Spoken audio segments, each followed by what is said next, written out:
ছাত্রীকে নিয়ে একান্তে সময় কাটানোর জন্য জঙ্গলে গেছে শিক্ষক। আমরা সকলেই জানি মা বাবার পরে হলো শিক্ষক, যারা আমাদের শিক্ষা দান করে, যাদের থেকে আমরা জ্ঞান অর্জন করি। আর এই কলেজ শিক্ষকরাই এখন কি করতেছে, বর্তমানে তাদের যে ছাত্রী আছে ছাত্রীদেরকে দর্শন করতে আছে, প্রেমের ফাঁদে ফালতে আছে, তারপরে তাদেরকে নিয়ে জঙ্গলে যাচ্ছে। এই শিক্ষকদের এখন কি করা উচিত? বাংলাদেশে এমন একটা সময় ছিল শিক্ষকদের সম্মান ছিল সবার উপরে। মা বাবাকে সম্মান করার পরে কিন্তু শিক্ষকদের সবাই সম্মান করত। আর এখন বর্তমানে শিক্ষকরা এমন পর্যায়ে গিয়ে পুষেছে, তাদের সম্মান তাক দূরে পড়ে তাদেরকে জুতা দিয়া বাইরে আইলো হ্যাঁ কম হয়ে যাবে। কারণ শিক্ষকদের দ্বারাই ছাত্রীরা দর্শন হইতে আছে এবং ছাত্রীরা প্রেগনেন্ট পর্যন্ত হইতে আছে। এই জিনিসগুলা এখন বর্তমানে আমরা সোশ্যাল মিডিয়া দেখতে পাইতে আছি।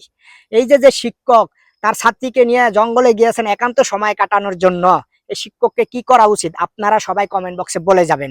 শিক্ষকদের এখন আর কোনো মান সম্মান নাই। এই কারণে শিক্ষকদের ছাত্রছাত্রীরা সম্মান দিতে চায় না। কারণটা কি? তাদের সম্মান হারাইছে, তাদের দোষেই তারা তাদের সম্মানটা হারাইছে।